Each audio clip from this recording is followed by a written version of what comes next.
नमस्कार दोस्तों, आप सभी को हमारे चैनल पर स्वागत है। आज के हमारे इस वीडियो में हम आपको पिठोरी अमावस्या का महत्व, तिथि, पूजा विधि एवं कथा के बारे में बताएंगे। प्रत्येक माह में अमावस्या तिथि पड़ती है, जिसे अलग अलग नामों से जाना जाता है। भाद्रपद माह में पड़ने वाली अमावस्या को पिठोरी अमावस्या कहा जाता है। इस साल पिठोरी अमावस्या आज यानी 14 सितंबर को है। इस अमावस्या पर पितृतर्पण आदि धार्मिक कार्यों में कुश का प्रयोग किया जाता है, इसलिए इसे कुशाग्रहणी अमावस्या भी कहा जाता है।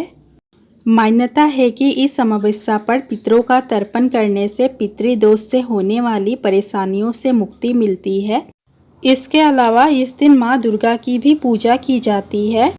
पिठोरी अमावस्या व्रत का महत्व और उसके बारे में सबसे पहले माता पार्वती ने बताया था। उन्होंने स्वर्गलोक के देव राजा इंद्र की पत्नी को इसके बारे में बताया था। माता पार्वती ने बताया था कि इस व्रत के रखने से बच्चे स्वस्थ, बुद्धिमान एवं बहादुर होते हैं और जीवन में बच्चों को सुख समृद्धि मिलती है। आइए अब जानते हैं पिठोरी अमावस्या की पूजा विधि। यह व्रत शादीशुदा औरतें, विशेषकर जिनके बच्चे होते हैं, वे माँ ये व्रत रखती है। व्रत के दिन सुबह जल्दी उठकर पवित्र नदी में स्नान किया जाता है। फिर सूर्यों को जल को चढ़ाया जाता है और रोज की पूजा की जाती है। अमावस्या को पितरों का दिन कहा जाता है, इसलिए इस दिन पिंडदान एवं तर्पण करें। गरीबों एवं जरूरतमंदों को अन्नदान, छाता, शाल, चप्पल आदि का दान करें। हो सके तो पूरी, सब्जी एवं हलवा को बनाकर गरीबों, मुख्य रूप से बच्चे को खिलाएं। इस दिन 64 देवियों की पूजा आराधना करते हैं। उनसे अपने बच्चों एवं परिवार की खुशहाली और लंबी आयु की प्रार्थना की जाती है।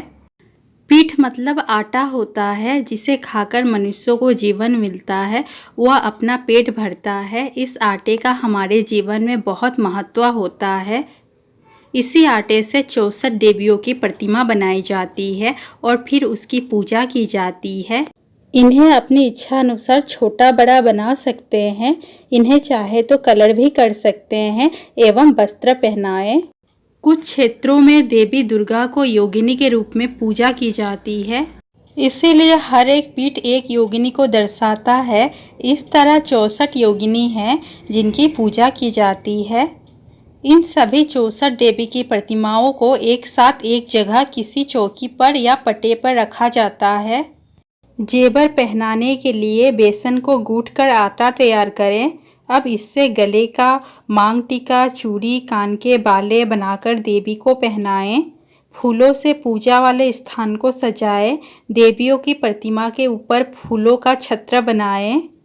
पूजा में प्रसाद के लिए पकवान बनाए जाते हैं।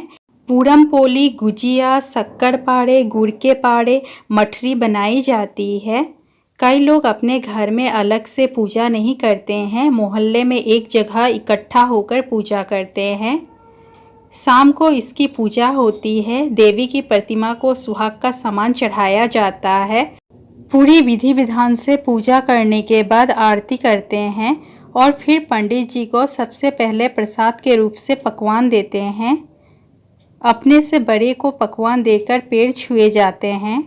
पंडितों को खाना खिलाया जाता है।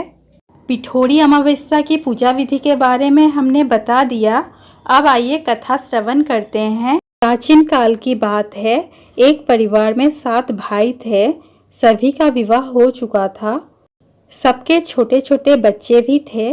परिवार की सलामती के लिए 7 भाइयों की पत्नी पिठोरी अमावस्या का व्रत रखना चाहती थी, लेकिन जब पहले साल बड़े भाई की पत्नी ने व्रत रखा तो उनके बेटे की मृत्यु हो गई। दूसरे साल फिर एक और बेटे की मृत्यु हो गई। 7वें साल भी ऐसा ही हुआ। देवी पोल्लेरम्मा ने उस दुखी माँ से कहा कि वह उन सभी स्थानों पर हल्दी छिड़क दे जहाँ जहाँ उनके बेटों का अंतिम संस्कार हुआ है। तब बड़े भाई की पत्नी ने ऐसा ही किया। जब वह घर लौटी तो 7 पुत्रों को जीवित देख उसकी खुशी का ठिकाना न रहा। तभी से उस गांव की हर माता अपने संतान की लंबी उम्र की कामना से पिठोरी अमावस्या का व्रत रखने लगी। आज के दिन यह कथा सुनी और पढ़ी जाती है। उत्तर भारत में यह पर्व पिठोरी अमावस्या के नाम से माता दुर्गा की आराधना करके मनाया जाता है। वहीं दक्षिण भारत में यह त्यौहार पोलाला अमावस्या के रूप में माँ पोलेरम्मा, जिन्हें माँ दुर्गा का ही एक रूप माना जाता है, उनकी पूजा अर्चना की जाती है। दोस्तों, जानकारी अच्छा लगा हो तो प्लीज़ वीडियो को लाइक, शेयर और चैनल को सब्सक्राइब करना ना भूलें।